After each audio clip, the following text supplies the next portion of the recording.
네, 감사합니다. 오늘 우리 함께 살펴볼 하나님의 말씀, 오늘은 신약성경 누가복음 22장 말씀입니다. 신약성경 누가복음 22장 19절 20절 말씀, 우리 같이 함께 천천히 읽겠습니다. 또 떡을 가져 감사 기도하시고 떼어 그들에게 주시며 이르시되, 이것은 너희를 위하여 주는 내 몸이라.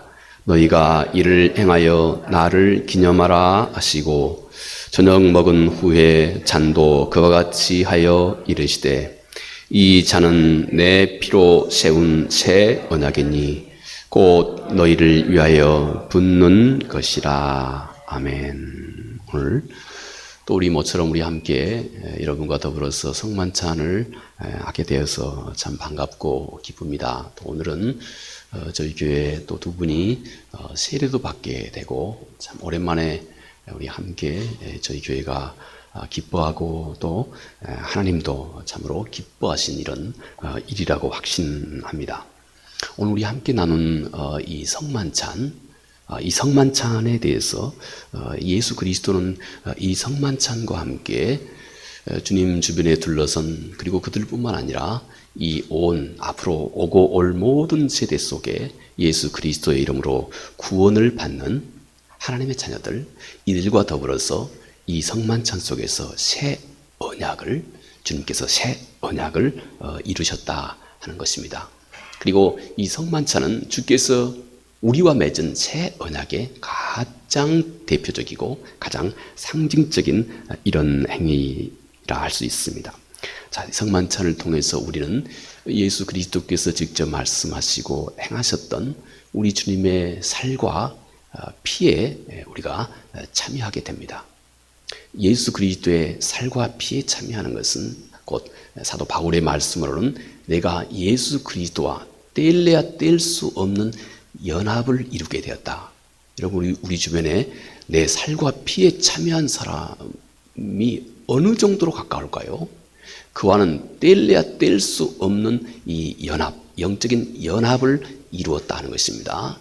그 말은 또 다른 말로 예수 그리스도 안에서 이루신 모든 일을 똑같이 이제 이 성만찬에 참여하고 있는 똑같은 우리 모두에게 그리스도께서 그 안에서 이루신 모든 역사를 우리 안에서 똑같이 온전히 연합함으로 우리 안에서 똑같이 이루신다고 하는 것의 의미이다 하는 것입니다.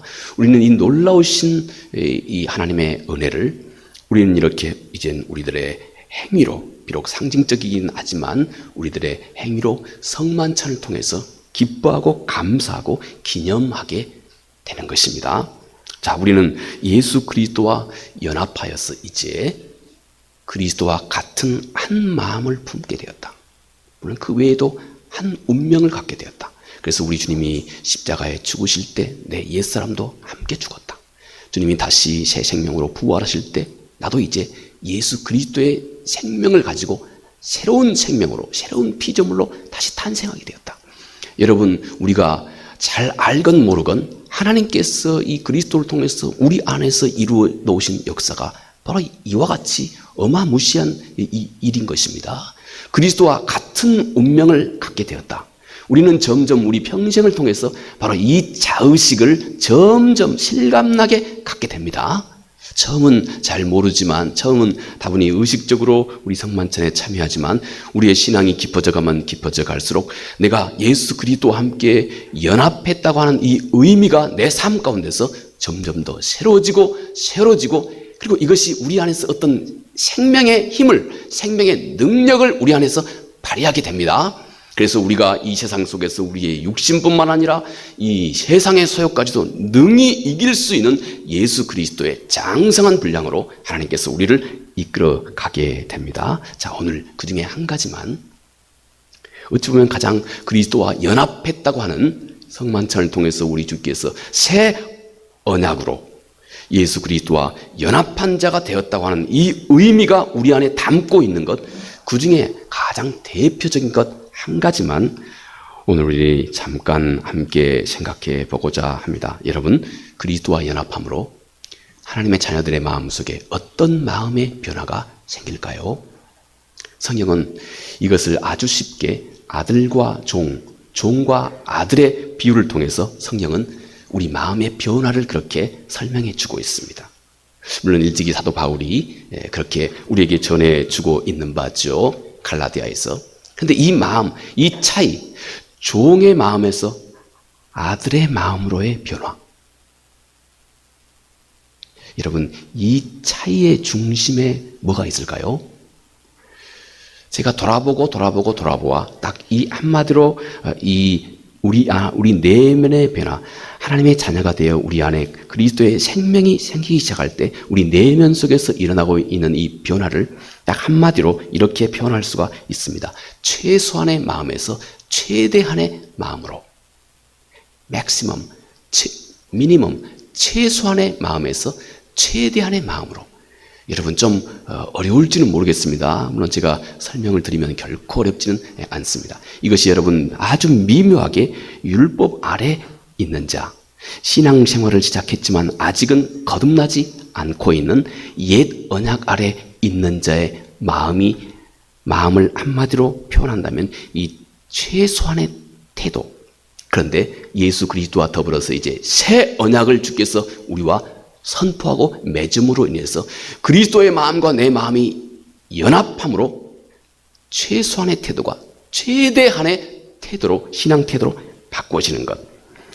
자, 여러분, 갈라디아서에서 사도 바울이 갈라디아서 4장 22절, 23절, 24절에서 이렇게 말씀했습니다. 기록된 바 아브라함에게 두 아들이 있으니 하나는 여종에게서 하나는 자유 있는 여자에게서 낳았다 하였으며 여종에게서는 육체를 따라 낳고 자유 있는 여자에게서는 약속으로 말미암느니라.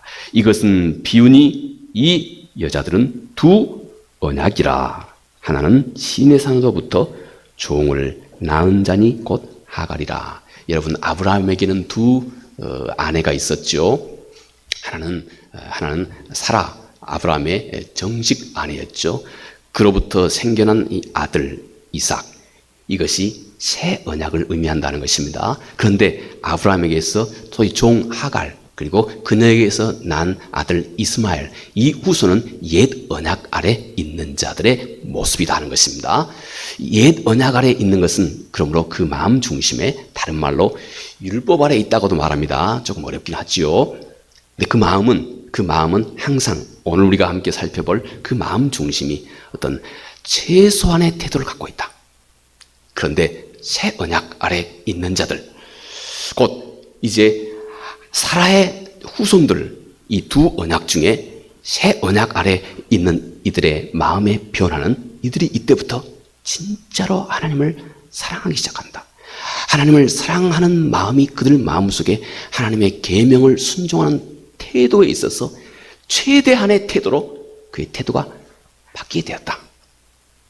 여러분, 이것이 우리 인간의 마음속에 일어나고 있는 한 사람이 진정으로 거듭나 변화되었을 때, 참 그리스도인이 되었을 때 그 마음속에 일어나고 있는 변화를 가장 대표적으로 설명하고 있는 말이라고도 할 수 있습니다. 자, 바울은 여기서 옛 언약 아래 있는 것과 새 언약 아래 있는 것의 신앙생활의 그 근본적인 차이를 이렇게 종과 아들, 이 두 차이를 통해서 비유를 하고 있습니다. 간단하게 여러분, 한 집안에 아버지가 있습니다. 아버지가 큰 사업을 벌이고 있습니다. 이 온 세상을 다 총괄해서 이 아버지가, 하늘아버지가 이제 사업을 벌이고 있습니다. 천국 하나님의 나라에 사업을 벌이고 계시는 겁니다. 그런데 거기에 아버지가 지금 아버지 밑에서 열심히 일하고 있는 종이 있는데, 열심히 일하고 있는 일꾼들이 있는데, 일꾼들이 두 종류가 있다는 것입니다. 하나는 이 아버지와 계약을 맺어서 이 아버지가 고용한 종, 이런 레벨, 이런 마음가짐, 이런 신앙 태도를 가지고 있는 부류가 있다는 것입니다. 이들이 옛 언약 아래에 있는 자들이다 하는 것입니다. 그런데 다른 하나는 아들, 자녀의 마음, 그 아버지 밑에서 일하는 또 다른 하나의 일하는 부류는 아들, 아들이 있다는 것입니다. 여러분, 종과 아들은 어떤 차이가 있을까요? 종은 항상 이 계약, 주인과 맺은 이 계약, 더도 말고 덜도 말고 난 하루에 6시간 일하는 것 그렇게 약속했으니까 이것만 한다. 더도 안 돼도 덜도 안 된다. 늘 이 사람의 관심은 항상 이 법, 맺은 이 계약 이것만 항상 집중하고 있는 것입니다. 더도 말고 덜도 말고 늘. 그런데 여러분, 아들은 이와 다릅니다. 아들은 혹 이 아버지가 운영하는 이 공장에 혹시 바쁜 일이 생기면 뭐 얼마든지 하루에 뭐 24시간도 얼마든지 일하고 또 그래 놓고는 또 아버지에게 뭐 이렇게 일했으니까 더 많이 뭘 달라고 그렇게 말하지도 않습니다. 이 차이는 이렇게 정의할 수 있습니다. 아들은 아버지의 마음을 알고 있는 겁니다. 그런데 종은 아버지의 마음과 상관없이 법조항, 맺은 계약 이것만 관심을 기르고 있는 것입니다. 여러분, 이 두 차이를 주님께서 말씀하고 계시는 겁니다. 이것은 간단하지만 우리 신앙생활에 있어서는 아주 중요한 것입니다. 왜냐하면 이것은 새 언약과 옛 언약의 차이이기 때문에. 자, 여러분, 종의 마음을 지닌 사람을 우리는 옛 언약 곧 율법 아래 있는 사람이라고 그렇게 말합니다. 그 사람이 가지고 있는 특징은 여러분, 항상 그는 최소한을 생각합니다. 미니멈, 최소한. 자, 여러분, 최소한이라고 하는 말은 이것입니다. 내가 하나님 말씀을 깨진 않았다고 말할 수 있으면서, 다시 말해서 하나님 말씀을 지켰다고 내가 말할 수 있으면서 이제 내가 그 말씀을 위해서 내가 희생해야 되고 내가 참고 인내해야 될 내 육신과 내 욕망과 내 세상을 향한 내 그 열망, 내 욕심 이것을 포기하는 이 일에 있어서는 항상 최소한을 생각하고 있는 것. 여러분, 이것이 딱 율법 아래에 있는 태도입니다. 그래서 하나님의 계명을 순종하는 일 앞에서 사람의 마음은 아주 복잡하게 여러분 우리 사람의 마음이 움직이고 있는 겁니다. 우리는 우리 마음 속에서 움직이고 있는 것을 이것을 어떻게 이렇게 개념으로 어떻게 표현할 수가 없지만 우리가 하나님의 말씀을 대하고 있는 이 사람의 마음의 그 태도는 너무너무 복잡하게 지금 움직이고 있는 것입니다.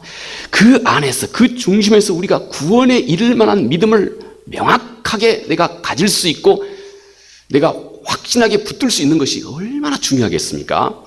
여러분, 제가 이런 비유는 여러 차례 얘기했지만 오늘 또 이 말씀과 관련해서 다시 한 번만 생각해 봅시다. 한 사람이 두 쌍둥이 송아지를 갖고 있습니다. 두 부부가 송아지를 이제 어릴 때 이 쌍둥이 송아지를 갖게 되어서 이 송아지를 잘 이제 키웁니다. 두 부부가 모든 꿈과 사랑이 이 두 송아지에 집중되어 있습니다. 남편은 평소에 아내에게 말하기를 여보 우리가 다음에 송아지가 잘 자라면 이 중에 한 마리를 꼭 우리 하나님 앞에 드립시다. 이렇게 늘 남편이 아내에게 말하곤 했습니다. 그러니 아내가 얼마나 그 남편이 믿음직했겠습니까?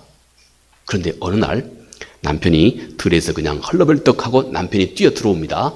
그러면서 남편이 아내에게 하는 말이 여보 하나님께 드릴 소가 죽었네.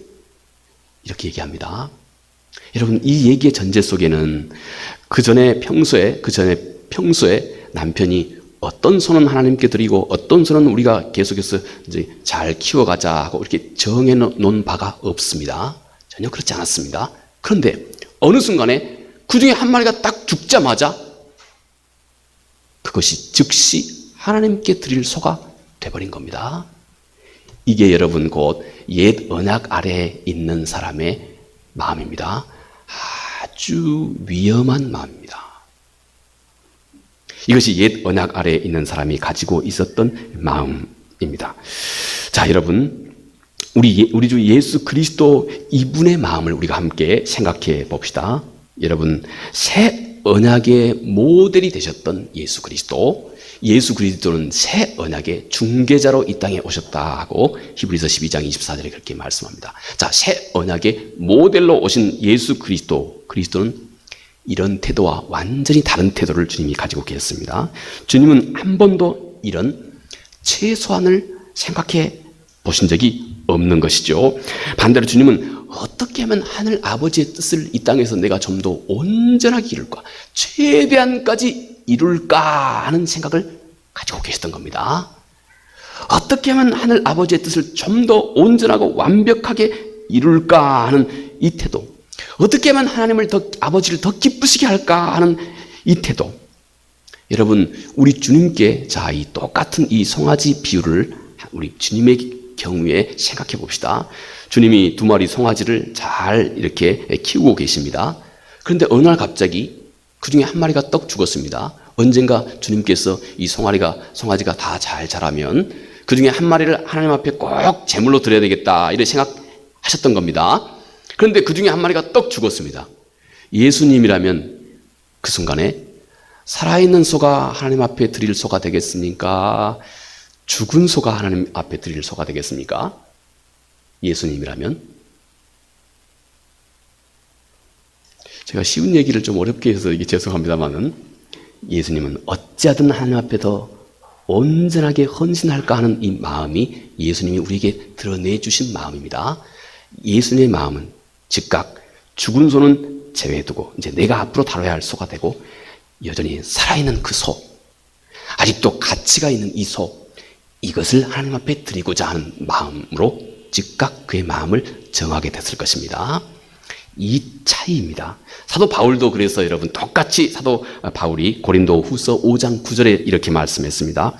몸으로 있든지 떠나 있든지 주를 기쁘시게 할까. 사도 바울이 내가 몸으로 있든지 떠나 있든지, 내가 다시 말해서 죽든지 살든지 어찌하면 내가 주의 말씀을 더 온전히 더 최대한까지 순종하고 이룰까 하는 마음이었다 하는 것입니다. 여러분, 바로 이것이 곧 새 언약 아래 있는 주께서 우리에게 부여해 주신 바로 그 새 언약 아래 있는 거듭난 성도의 영성, 그 태도입니다. 이 말은 쉽게 하나님을 진정으로 사랑하는 이 태도의 아주 구체적인 표현이라고 할 수 있습니다. 최대한의 이 태도는 하나님을 사랑하는 자가 가지고 있는 태도입니다. 하나님을 진짜로 사랑하면 반드시 이런 태도를 갖게 된다 하는 것입니다. 자, 그런데 왜 이것이 중요할까요? 이런 우리 마음 중심의 최대한 이 맥시멈의 신앙 태도를 우리가 가지고 있는 것은 우리 안에 아주 중요한 역할을 우리 안에서 하기 때문에 그렇습니다. 여러분, 이 사람은 항상 하나님이 주신 모든 계명 뒤에서 하나님 아버지의 마음을 생각할 수 있는 능력을 갖게 됩니다. 하나님이 주신, 주께서 산상보훈에서 말씀하신 모든 계명 그 뒤에 이것을 문자적으로 집착하지 않고 그 계명 뒤에 있는 이 아버지의 마음에 항상 초점을 맞출 수 있는 능력을 갖게 해준다 하는 것입니다. 그래서 모든 하나님의 계명을 온전하게 순종하고 지킬 수 있는 능력을 그가 가질 수 있게 해줍니다. 자, 여러분 볼까요? 주께서 말씀하셨던 많은 말씀이 있죠. 살인하지 말라, 간음하지 말라, 또 도둑질하지 말라, 또 이웃의 것을 탐내지 말라. 여러분, 이 모든 하나님의 계명들, 그런데 이 모든 하나님의 계명을 대하는 그 마음의 태도가 새 언약 아래 있는 사람들은 이 모든 말씀, 이 이면 속에 하나님께서 이 계명을 통해서 하나님이 진짜 원하시는 것이 무엇이냐 하는 것을 알아차릴 수 있는 능력을 갖게 된다는 것입니다.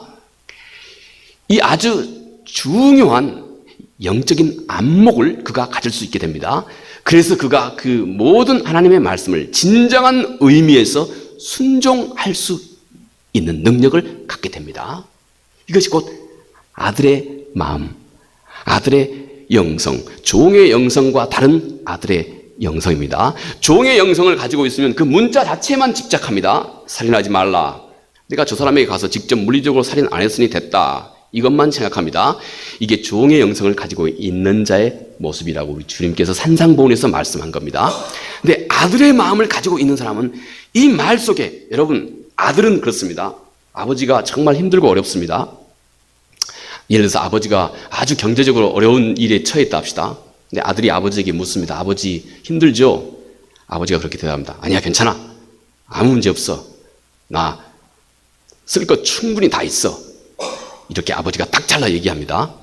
그런데 종의 영성을 가지고 있는 사람은 그 아버지 말, 그래, 아무 문제 없어.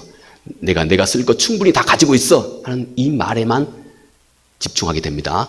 더 이상 아무 메시지를 못 듣습니다. 그런데 아들은 괜찮아.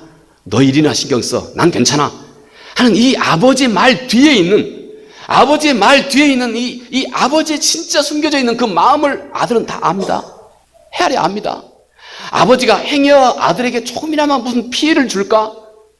아들에게 전혀 피해를 주지 않기 위해서, 나 때문에 아들이 전혀 조금이나마 염려하지 않기 위해서 아버지가 딱 잘라, 괜찮아 하고 말하고 있는 이 아버지의 말, 이 말 속에 종은 이 말에만 집착합니다. 그런데 아들은 이 말 속에 숨겨져 있는 아버지의 마음을 다 압니다. 아버지가 나를 위해서, 나에게 조금이나마 걱정 끼치지 않기 위해서 아버지가 지금 힘들고 어려운데도 괜찮다고 말하고 있는 그 아버지의 마음을 다 헤아려 알게 됩니다. 이 차이를 아시겠죠? 이 차이가 여러분 옛 언약 아래에 있는 사람과 새 언약 아래에 있는 자의 차이입니다. 이 차이가 거듭난 자의 마음과 거듭나지 않는 자의 마음입니다. 넓게는 이 차이가 율법 아래에 있는 자와 은혜 아래에 있는 자의 차이고, 이 차이가 주님으로부터 영원히 버림받은 자와 주님으로부터 영원히 그의 생명이 구원받는 자의 차이. 여러분, 그러면 우리가 그 뒤에 마음, 예를 들어 살인하지 말라 하는 것이 우리 주님께서 그 하나님 아버지의 마음은 다른 사람에게 분도 내서는 안 되고 노를 바래서는 안 된다고 그랬습니다. 그러면 이제 그 말씀을 순종하기 위해서 새 언약 아래 있을 때 우리 마음이 이제 고민거리가 생깁니다. 딜레마가 생깁니다. 어디까지가 노지? 탐내지 말라 했는데 어디까지가 탐심이지? 어디까지가 분을 내는 거지? 어디까지가 화를 내는 거지? 내가 한번 저 사람에게 한번 했다 그래서 화내는 건가? 그건 아니겠지. 와 했다 그래서 그러면 화인가? 그건 좀 그럴 것도 같고 그럴 것도 안 그럴 것도 같고, 그 선이 애매해집니다. 여러분, 이런 하나님의 계명은 이제 새 언약 아래 우리가 있을 때 항상 이렇게 다가옵니다. 어떻게 이 계명을 순종할까요? 누가 이 계명의 그 경계를 어디까지가 노를 바란 것이고 어디까지가 노를 바라지 않는 그 정확한 경계를 누가 정할 수 있겠습니까? 아무도 못합니다. 그럼에도 불구하고 어떻게 살인하지 말라 하는 그 계명 뒤에 있는 노를 바라고 분을 바라는 것까지도 하나님 앞에서 하지 않을 수 있는 그 계명을 온전하게 누가 지킬 수 있습니까? 마음 중심에 어찌하든 그분의 말씀을 내가 깨달은 것까지는 최대한까지 순종하겠다고 하는 이 마음, 내가 깨달은 것까지는 최대한까지 순종하겠다고 하는 이 마음을 가지고 있는 사람이 따라가고 있는 그 마음, 그 자리에서 하나님의 계명은 온전하게 순종되어집니다. 온전해지게 됩니다. 오늘 말씀 간단하게 이렇게 마치고자 합니다. 좀 어렵습니까? 그런데 성경에서 중요하게 다루고 있는 것이기 때문에 혹 여러분들에겐 행여 좀 생소할지는 모르겠지만 다루지 않을 수가 없는 부분들입니다. 여러분, 우리 안에 새 언약 아래 있는 자, 그는 그의 마음의 변화가 맥시멈, 최대한의 순종의 태도를 갖게 됩니다. 이 말은 내가 어찌하든 하나님의 말씀을 듣고 깨달은 것만큼은 최대한까지 순종하겠다 하는 그 태도, 그 태도가 곧 아비를 향한 아들이 가지고 있는 종의 태도와 다른 아들이 아버지에 대해서 가지고 있는 마음의 태도입니다. 이 태도를 가지기 시작할 때 주께서 우리에게 말씀하신 살인하지 말라, 간음하지 말라, 도적질하지 말라, 탐내지 말라, 아주 그 경계가 애매해진, 어디까지가 탐심이고 어디까지가 화를 내는 것이고 어디까지가 음란한 마음을 품는 것이고, 그 경계가 애매해짐에도 불구하고 내가 최대한까지 깨달은 것은 최대한까지 순종하겠다고 하는 이 마음을 품는 자만이 하나님의 계명을 온전하게 완성하고 순종할 수 있게 됩니다. 여러분, 이 놀라우신 우리 마음의 변화를 예수 그리스도께서 우리와 맺은 주께서 우리에게 베푸신 새 언약입니다. 히브리서는 이 새 언약이 우리 안에 새 영을 불어 넣어주셨고 새 마음을 하나님께서 우리에게 불어 넣어주셨고 우리에게 굳은 마음을 제하고 부드러운 마음을 하나님께서 우리에게 주셨다, 이렇게 말씀합니다. 오늘 성만찬이 이 새 언약을 기념하는, 감사하는 이런 의식이 됩니다. 이 안에서 이 하나님의 은혜와 사랑을 충만하게 함께 누리는 시간 되시기 바라겠습니다.